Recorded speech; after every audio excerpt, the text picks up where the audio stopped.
Psaume 127. Heureux qui craint le Seigneur et marche selon ses voies. Tu te nourriras du travail de tes mains. Heureuse es-tu, à toi le bonheur. Ta femme sera dans ta maison comme une vigne généreuse, et tes fils autour de la table comme des plants d'olivier. Voilà comment sera béni l'homme qui craint le Seigneur. De Sion que le Seigneur te bénisse. Tu verras le bonheur de Jérusalem tous les jours de ta vie. Au passage, nous avons entendu une formule qui pourrait en révolter plus d'un. Tu te nourriras du travail de tes mains, heureuse es-tu, à toi le bonheur. Il faut croire que les problèmes de chômage n'existaient pas à l'époque.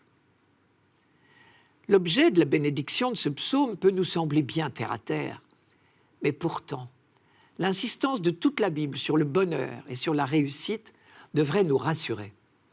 Notre soif de bonheur bien humain, notre souhait de réussite familiale rejoignent le projet de Dieu sur nous. Et sinon, l'Église n'aurait pas fait du mariage un sacrement. Dieu nous a créés pour le bonheur et pour rien d'autre. Réjouissons-nous.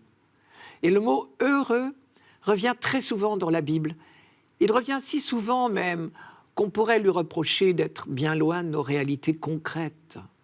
Ne risque-t-il pas de paraître ironique face à tant d'échecs humains et de malheurs dont nous voyons le spectacle tous les jours?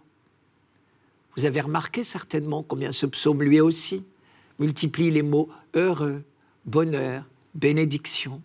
Heureux qui craint le Seigneur et marche selon ses voies. Heureuse es-tu, à toi le bonheur. Voilà comment sera béni l'homme qui craint le Seigneur. Tu verras le bonheur de Jérusalem tous les jours de ta vie.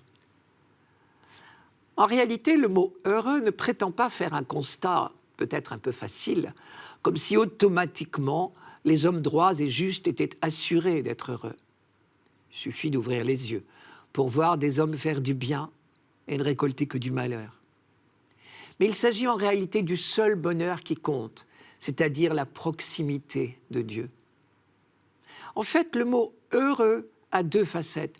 Il est à la fois un compliment et un encouragement. André Chouraki, dont la traduction était toujours très proche du texte hébreu, traduisait le mot « heureux » par « en marche ». Sous-entendu, vous êtes sur la bonne voie, bravo et courage, continuez.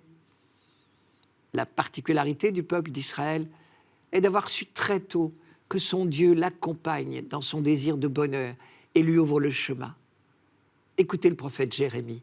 « Moi, je sais les projets que j'ai formés à votre sujet, dit le Seigneur. Projets de prospérité et non de malheur. Je vais vous donner un avenir et une espérance. » Et toute la Bible en est tellement convaincue qu'elle affirme qu'il faut avoir une langue de vipère pour mettre en doute les intentions de Dieu envers l'homme et la femme qu'il a créés pour leur bonheur. C'est le sens du récit du paradis terrestre. Saint Paul, qui était un expert de l'Ancien Testament, a résumé en quelques mots les intentions de Dieu, le projet de Dieu. Il les appelle le dessein bienveillant de Dieu. Il y a toujours donc deux aspects dans le mot biblique « heureux ». C'est d'abord le projet, le dessein de Dieu qui est le bonheur de l'homme. Mais c'est aussi le choix de l'homme, en ce sens que le bonheur, le vrai bonheur, qui est la proximité avec Dieu, est à construire. Le chemin est tracé, il est tout droit. Il suffit d'être fidèle à la loi, qui se résume dans le commandement d'aimer Dieu et nos frères. Jésus a simplement suivi ce chemin-là.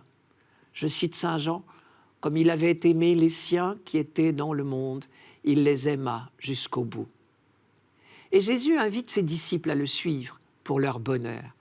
« Heureux serez-vous si vous mettez mes paroles en pratique. » Mais là où notre texte se complique un peu, c'est avec la formule « Heureux l'homme qui craint le Seigneur ».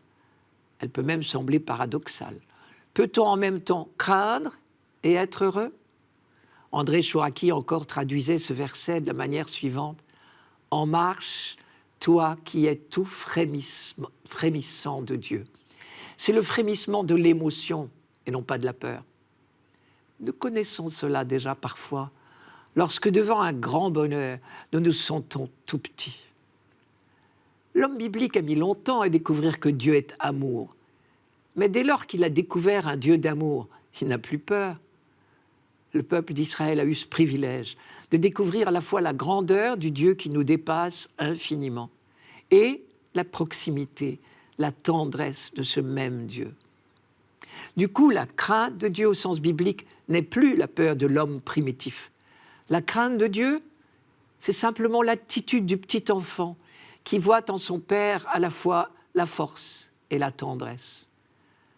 Le livre du Lévitique utilise d'ailleurs exactement le même mot hébreu pour dire « chacun de vous doit craindre sa mère et son père », ce qui veut bien dire qu'à la fin de l'histoire biblique, la crainte de Dieu est synonyme d'attitude filiale. Le petit enfant de Bethléem est venu nous en donner l'exemple.